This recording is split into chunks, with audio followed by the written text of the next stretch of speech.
All right. Yes, yes, yes.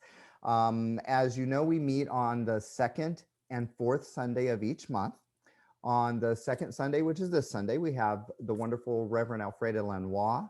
And then on the fourth Sunday of the month, which will be June 27th, one of our founding members, Reverend Jesse Brune Haran, will be speaking.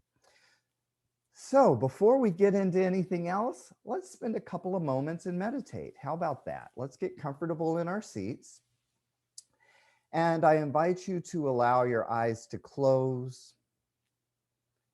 Just place your hands on your legs. And let's consciously and deliberately follow the breath, inhaling deeply and exhaling completely. And as we are inhaling, in your mind's eye, hear the word thank you.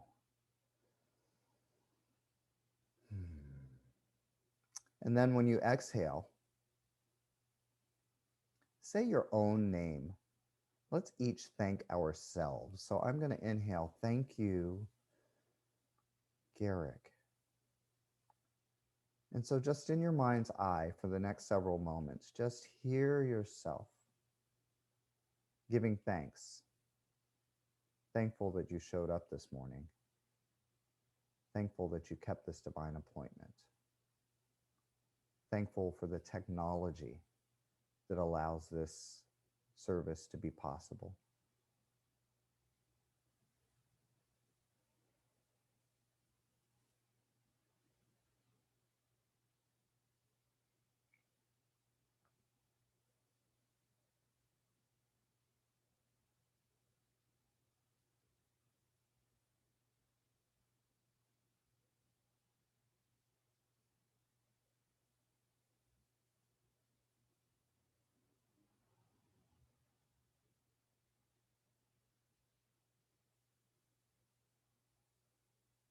And in your mind, you're just hearing the words thank you and then your name. If any other thoughts start to creep in, just go back to the breath. Thank you and then your name.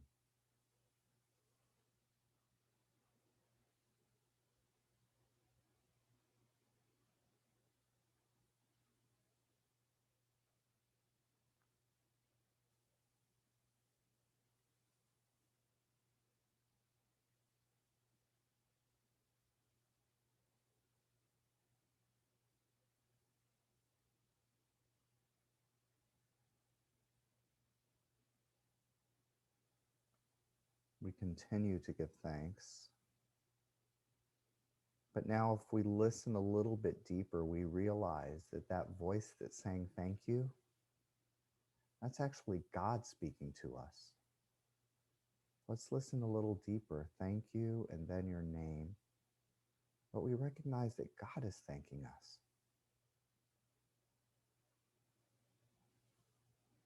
God appreciates us. Feel that with each and every breath.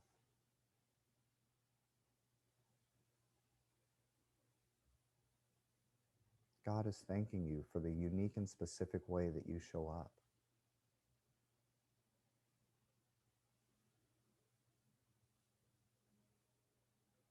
God is thanking you because without you, God could not be fully expressed. Thank you.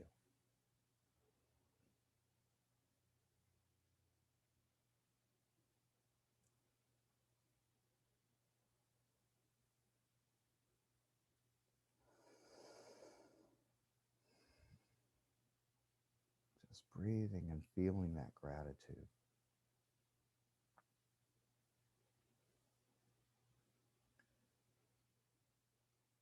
And in this vibration of gratitude, I take this opportunity to speak a word of blessing for today's service. And of course, I do begin with gratitude, thankful and grateful for this wonderful gathering, thankful and grateful for my awareness that God is all that there is, and my awareness that all that there is God. I'm thankful. I'm thankful for this Pride Month and for this opportunity to come together as a community celebrating the grace and the glory that God is through each of us and all of us.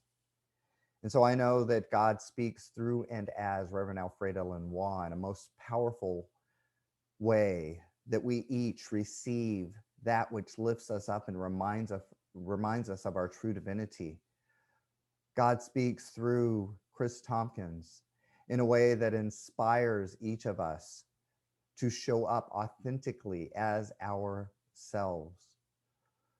God speaks through Chris Etscheid, who brings forth a musical inspiration to remind us the truth of our divinity. We are already lifted up, and the world is made a better place because we kept this divine appointment, showing up as the Inspire Spiritual Community. So I name, claim, accept, and give thanks that everything is in divine right and perfect order for us now and always, and that continually the world continues to reveal more of God's graceful elegance through each of us. That doors are open, opportunity knocks and calls us by name, and that there is so much light shining around each of us that darkness can't even exist. This is a good day and a good service. I'm thankful for this. And I'm thankful to know that as I release this prayer, God takes over, guiding and directing us from glory to greater glory. It's automatic, it's instantaneous, and it's happening now. And I'm thankful. So with gratitude and thanksgiving, I let it be. And so it is. Amen.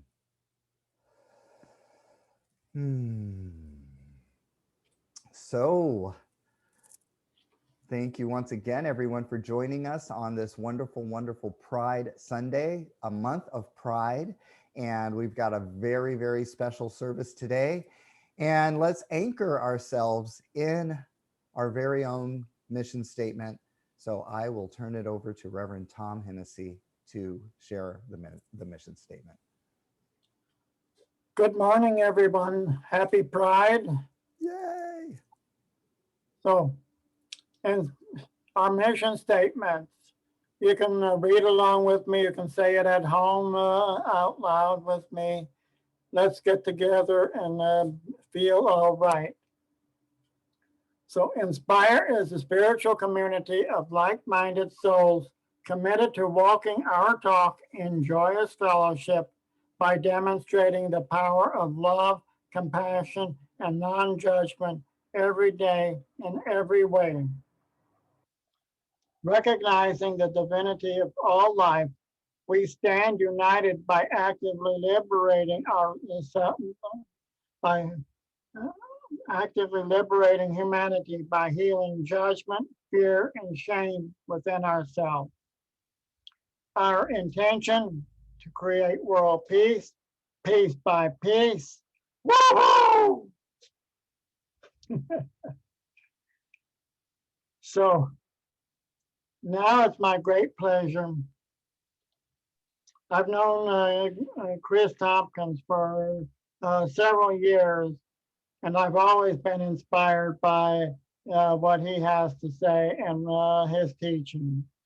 And he and I went through the practitioner program several years ago. And it's been a great thing. So I introduce you our own Chris Tompkins.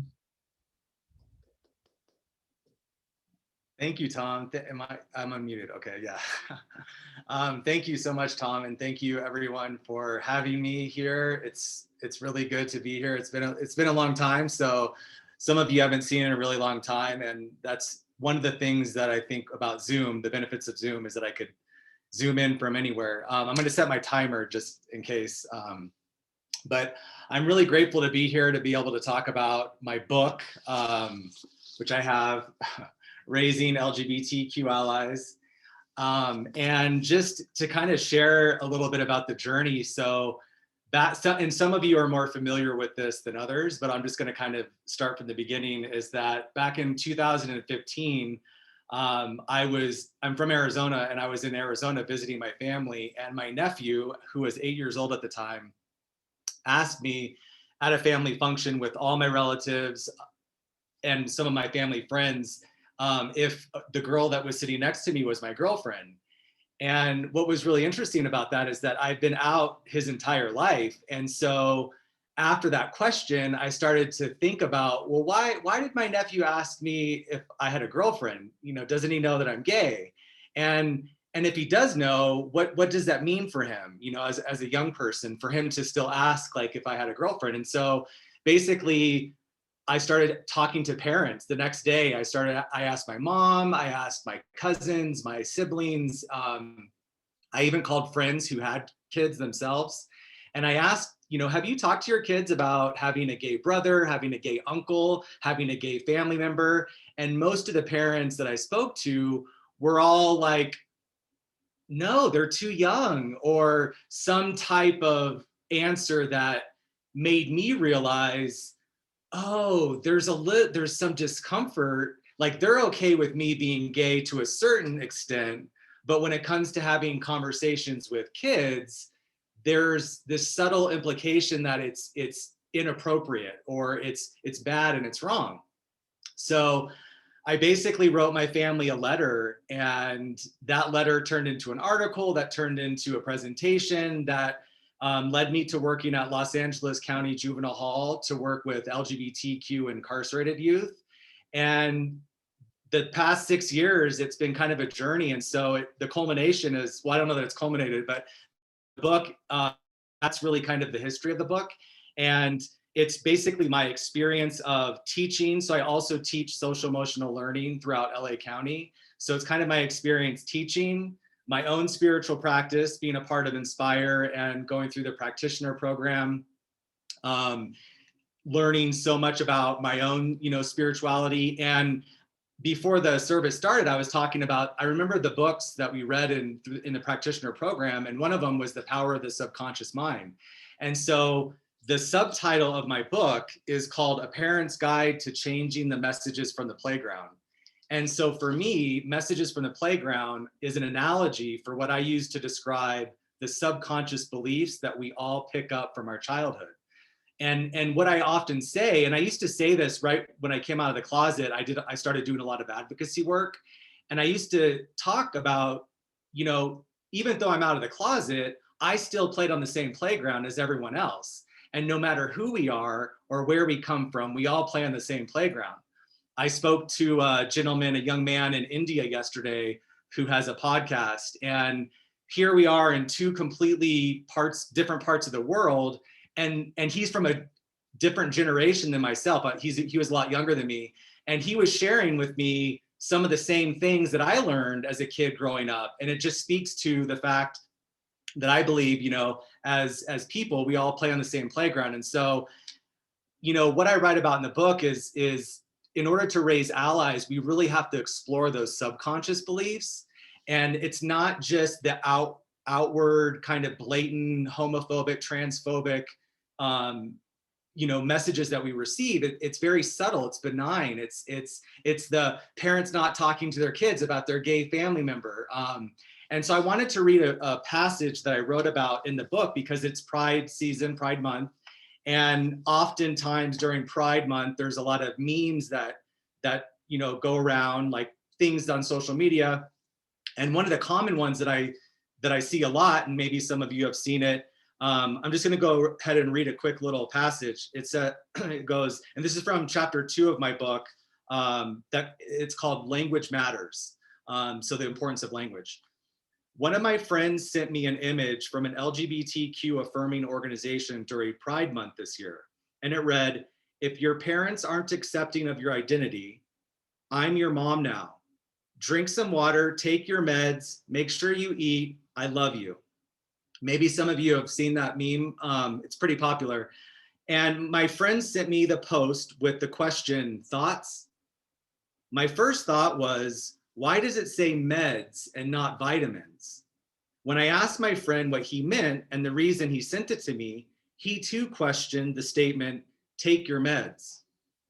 In this instance, LGBTQ youth need to take medication instead of vitamins.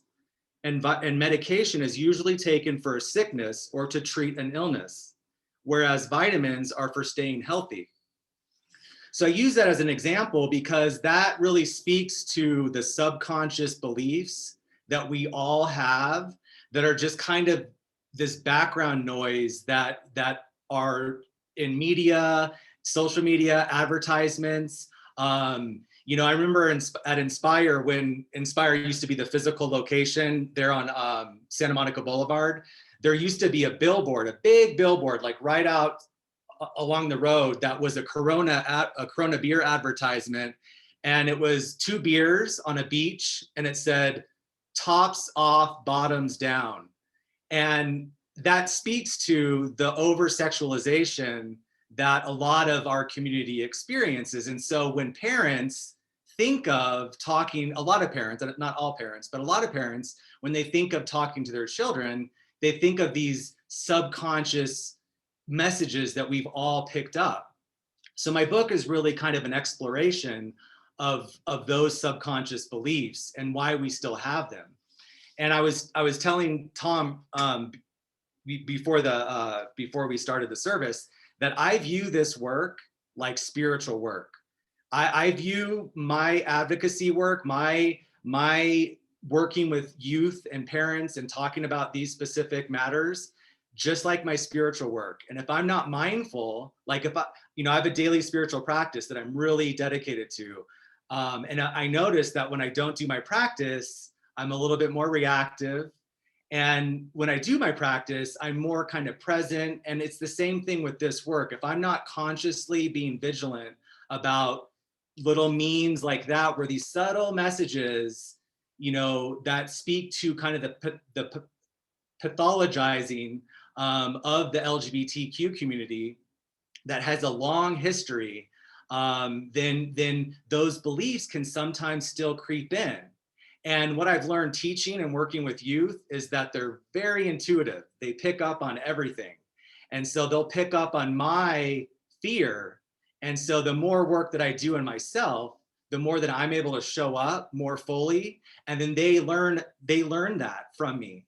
And so when it comes to raising LGBTQ allies, I really believe that it's what I talk about with my book. It's kind of like, it's an inward work and then outward action. So I have 2 minutes. I'd like to go ahead and close with a meditation that I have in the book. It's one of my favorites. I have like tools that parents can use, caregivers, teachers, mental health workers. But this is from chapter 10, which is called New Toys, New Playgrounds. And it's a visualization, and it's called it's the Rule of Expectations visualization. We just did a meditation, but if you wouldn't mind, just go ahead and getting comfortable.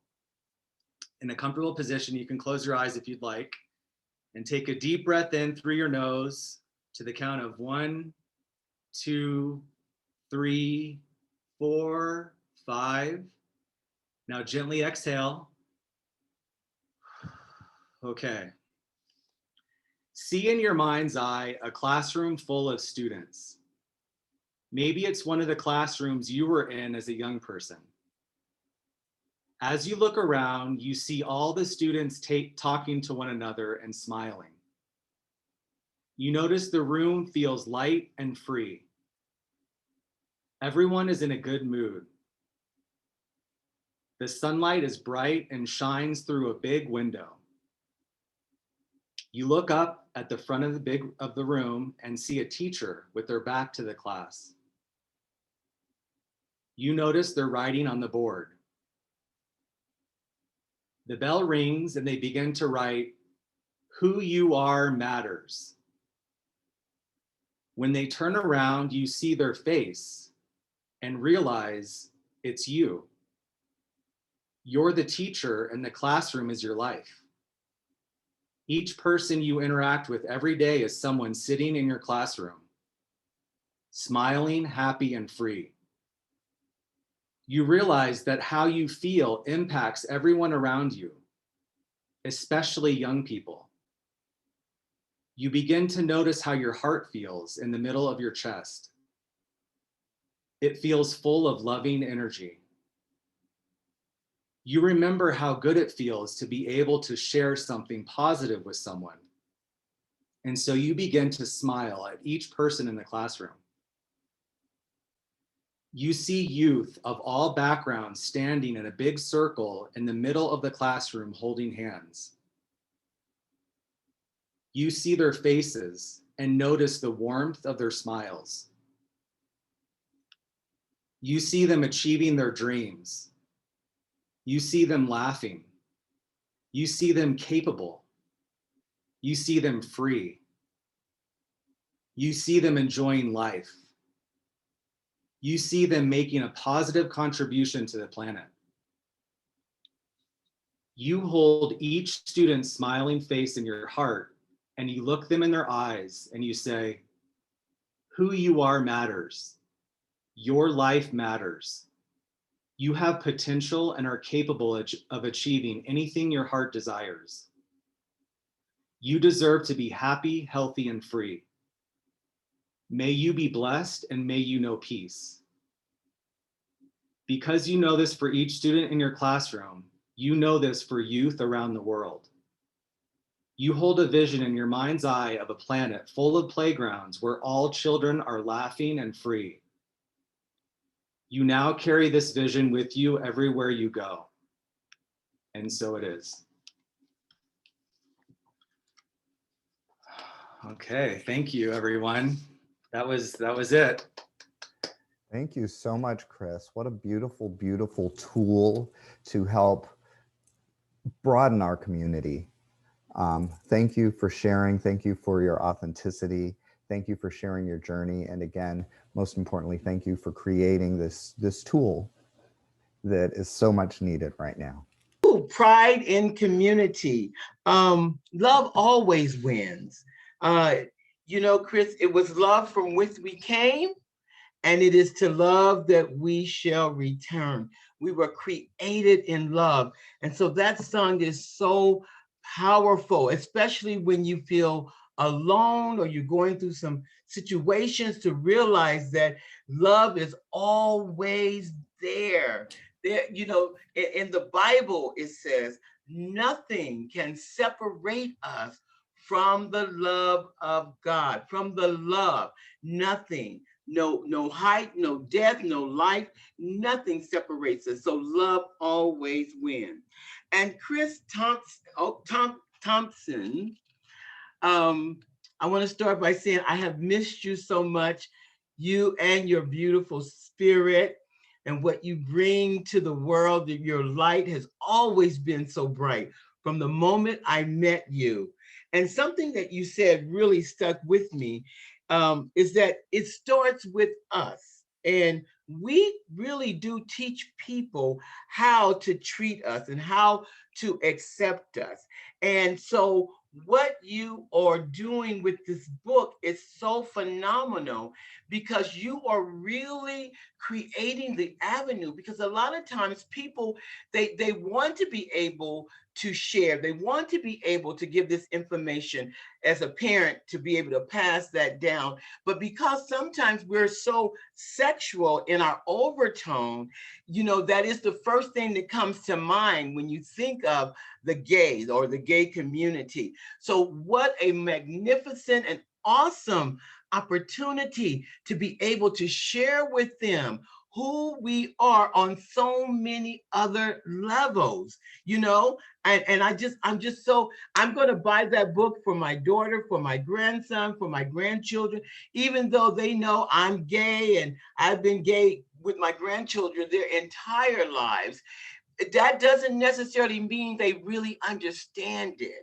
And so this will be an opportunity to have dialogue, to have the conversation, and also for us as gay people to learn a little bit maybe more about our own selves. So thank you so much. Pride in the community. Pride in the community. I want to first start by saying, when I came to the community, I was already gay. I was already accepting my sexuality. But the thing about the community, and what the community really taught me, was how to celebrate who I was. Because a lot of times, you know, we accept our sexuality, but accepting your sexuality doesn't mean that you celebrate your sexuality. And so in the community, when I came, it really allowed me to begin to celebrate who I was, that it was okay to be gay. It was better than okay to be gay. You know, you will hear me say often that, you know, I always say that I love being gay. I love being a lesbian. And if I come back, I want to be a lesbian again. I just want to know earlier or sooner. You know what I mean? But I love this expression of God through me as a Black lesbian woman. I love it. I love that God, honey. I love it. And so I have pride in my community. Now, that doesn't mean that the communities do everything right. That doesn't mean that sometimes you're going to have misunderstandings, but when you're able to come together for the common goal and what we've been able to share and what we've been able to do, when we look at the results of the world today, when we see a Chris that can write a book and can stand on that truth, it is because of this community. When you see the other Chris that can write music, that can celebrate and sing about who we are, it is because of our community. Even our inspired community, people have chosen to come together to be able to serve so that this community can continue to shine, continue to inspire, continue to bless others. Community. What is a community? It is a feeling of fellowship with others that are sharing the same common goal. And you know what I discover is that you can be part of more than just one community. Sometimes we think we get in one community and that's it.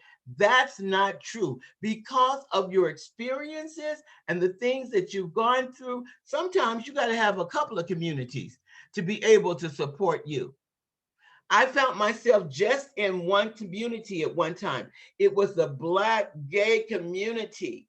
And if you wasn't Black and you wasn't gay, I didn't have time for you. But what I have matured and evolved to realize is that this community might serve that, but I'm also a Black woman. And I'm also a mother. So there are many other communities out there. So don't shortchange yourself to think that one community can give you the all in all, because let me tell you, you are complicated at times. And you might need a little bit more insight. So if it's this community serves this, there are other parts, there are other things, there are other experiences that you might need. So the community is a feeling of fellowshipping with other people. Why is the community so important? Well, it can keep you from being isolated. A lot of times when we discover our sexuality, sometimes we go through, everybody's not fortunate enough to have families that accept them and embrace them and support them. So the community can keep you from being isolated. It can remind you that you're not the only person in the world that's going through this particular situation. Why is the community important? Because it can be a place of acceptance and acknowledgement. I see you. Sometimes we just want to be acknowledged. Sometimes we just want to know, do you see me? And the power of the community, it will acknowledge you. It can say, I see you. You matter. You matter. You are important. What you bring to this world, something that Garrick said, what you bring to the world, the light that you have needs to be on, because somebody somewhere needs to see your light, your expression of love, your expression of God as who you are. So the community can say, I see you. And whatever you're going through, realize that this too shall pass, that nothing lasts forever. The importance of the community is that there is strength in numbers. We are not created to be islands.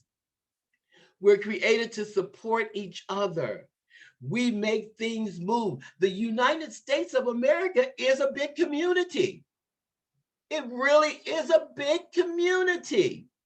And when they want to have or make things happen, what do? They come to us because they know the power of numbers. They know if they're doing something that we feel is not for the highest good, we're going to speak up and stand up.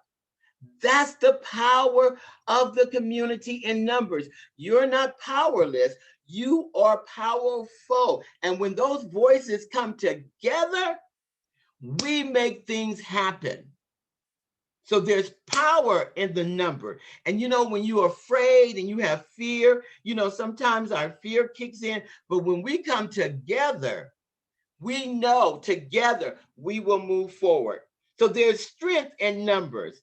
Community can also raise our social awareness. So we're not living in a vacuum.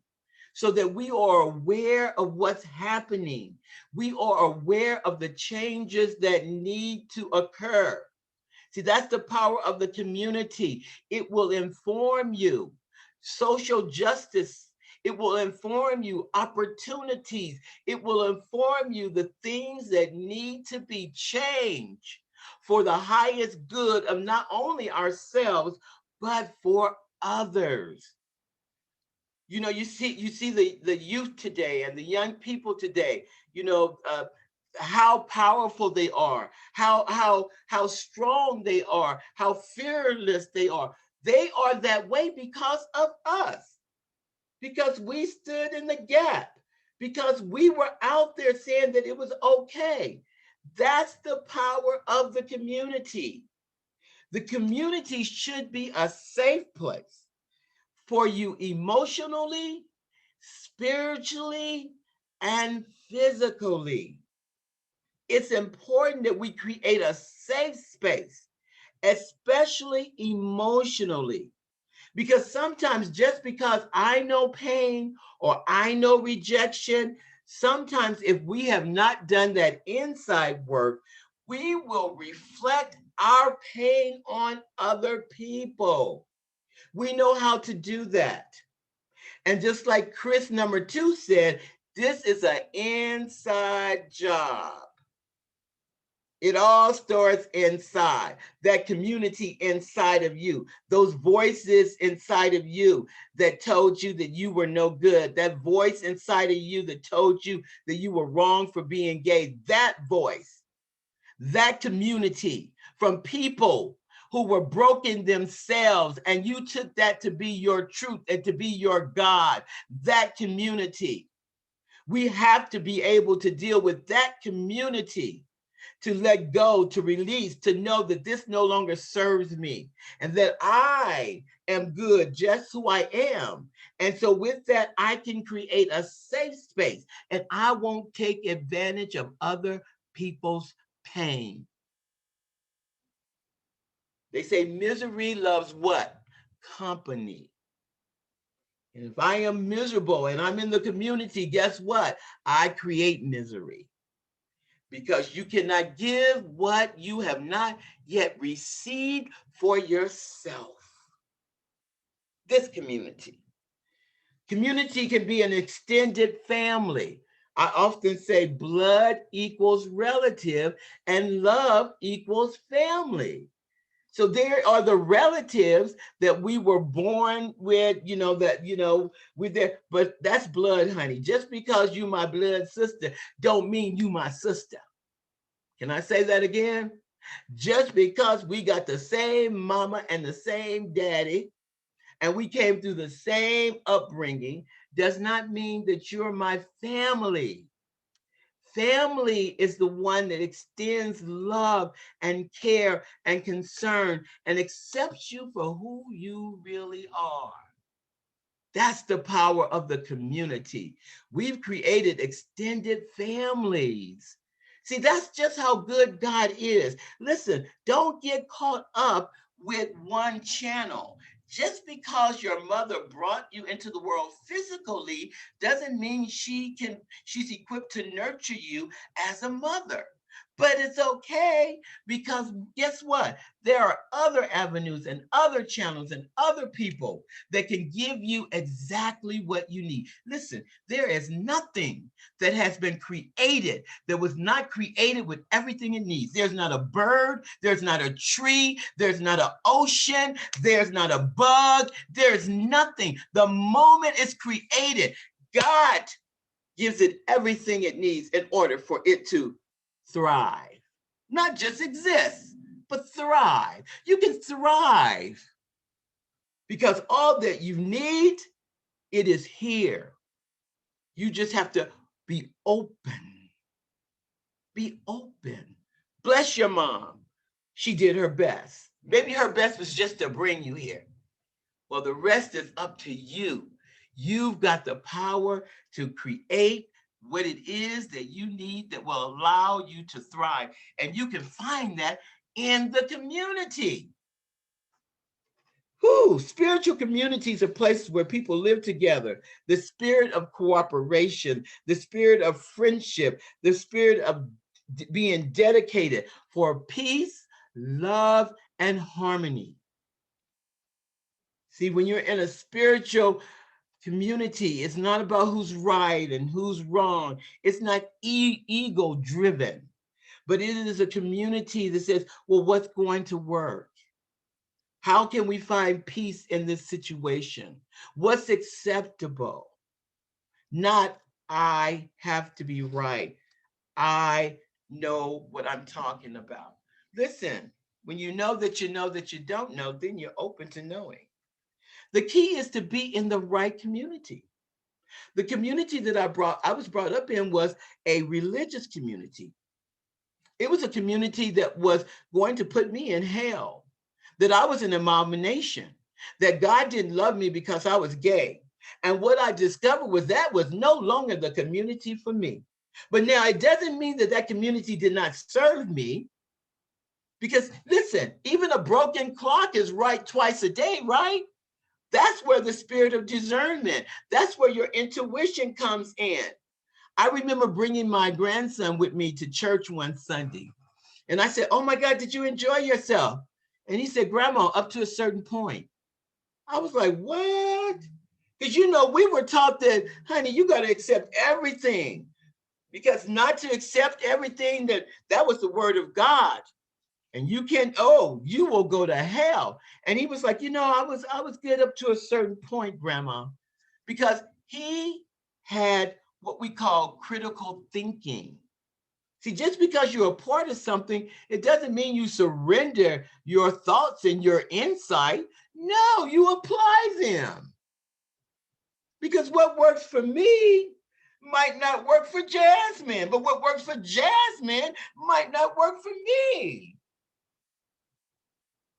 Community, one that supports you for who you really are. See, the thing about the community, I shouldn't have to put on any airs to be in the community.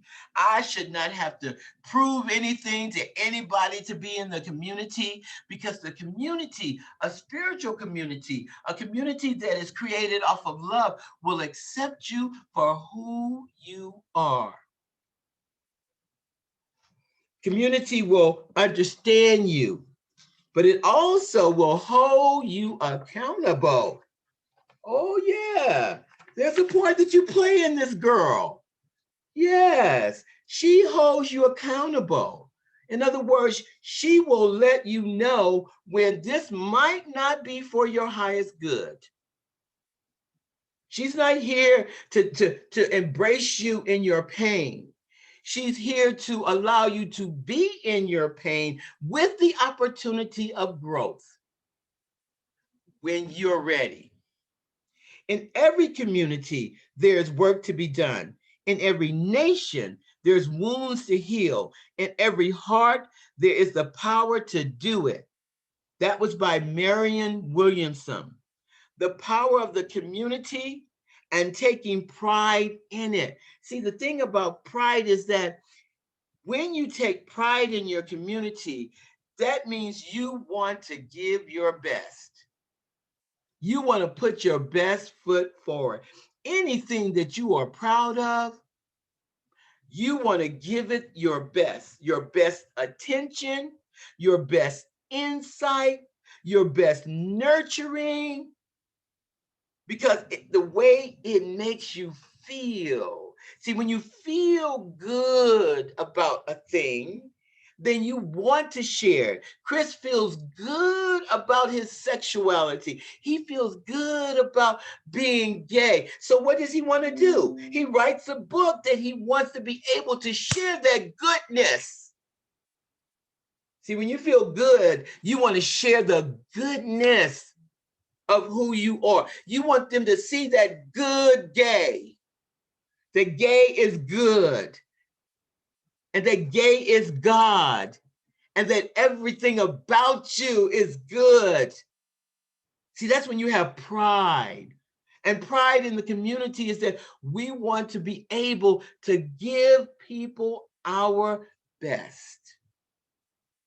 Whew. For a community to be whole and healthy, it must be based off of people's love and concern for each other. We're not islands.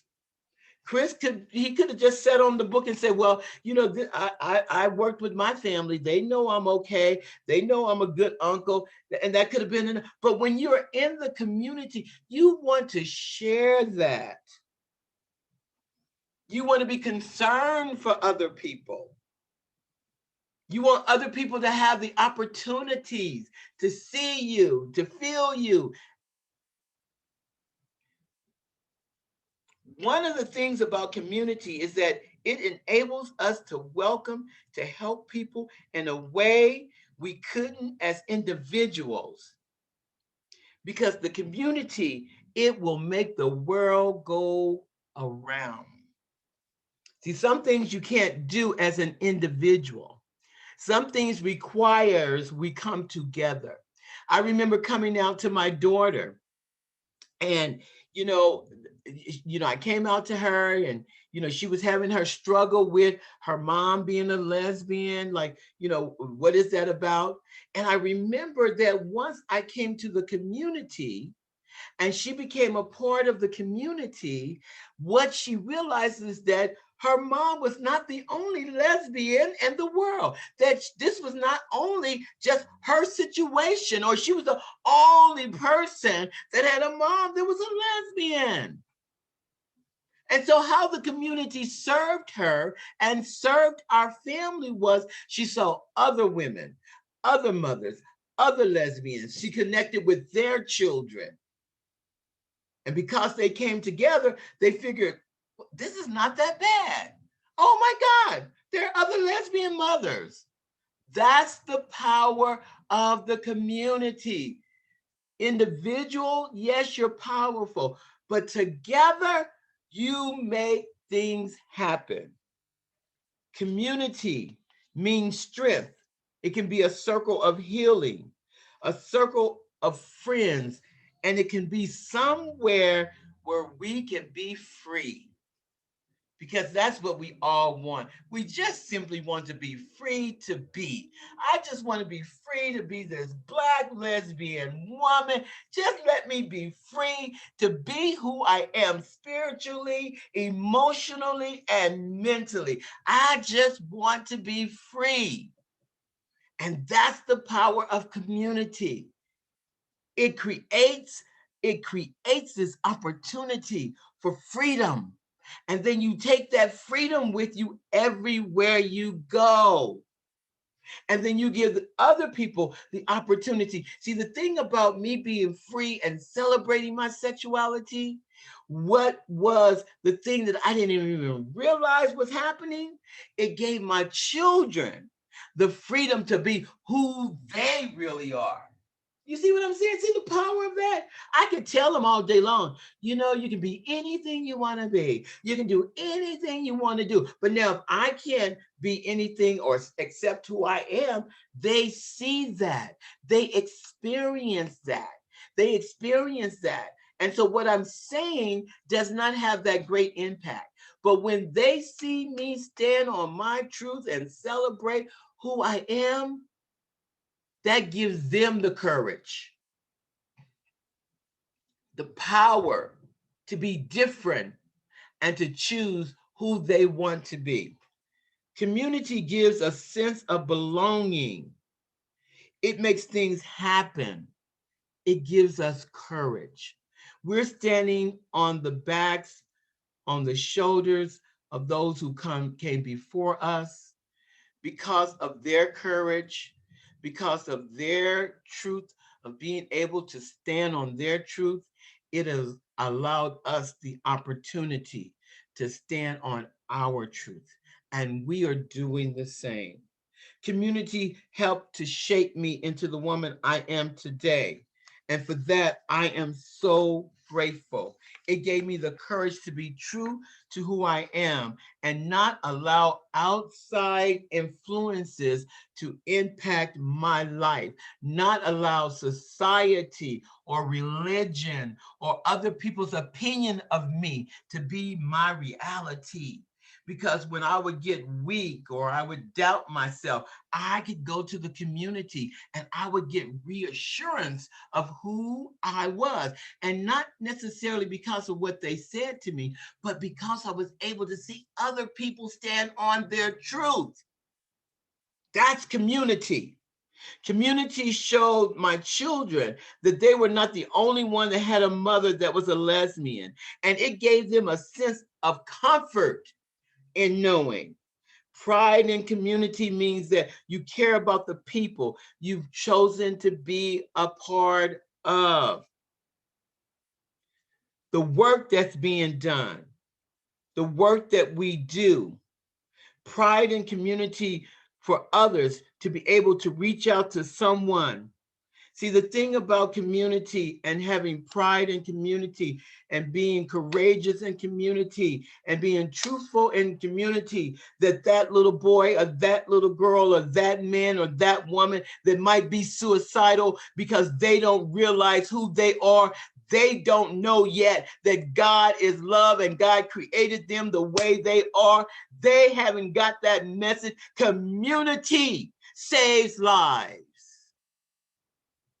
HIV came along, community stepped up and said, just because you're HIV positive, just because you're AIDS, does not mean God does not love you. Community said, let me educate you so you don't pass it down. Community stands in the cracks.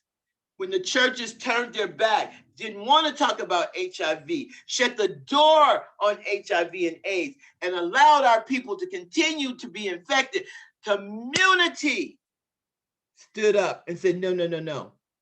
No, we're going to educate our people. We're going to go to where our people are. We're going to let them know that God still loves them. We want them to know this is not a death sentence. We want them to know how powerful they are, that they are still loved. Love is still in control. Community.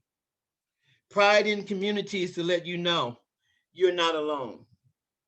You're able to identify with society and church that says God doesn't love you. You're able to identify that that is not true. That is not true. Pride in community means that you don't have to do it alone, and that we are always here standing with our open hands and our open hearts. So this month, this year, next year, year after that, we will have pride in our community for the work that we are doing, we have done, and we will continue to do. I thank God for the people that I've met in my community. I realize that today I am the woman I am because of a caring, loving, concerned community.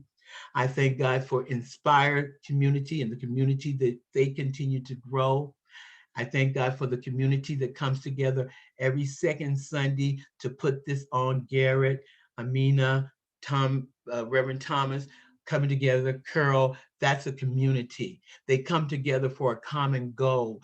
That's what community is all about. They're not just concerned about their own wholeness and wellness, but they are concerned about yours. Pride in community. God bless you. Thank you.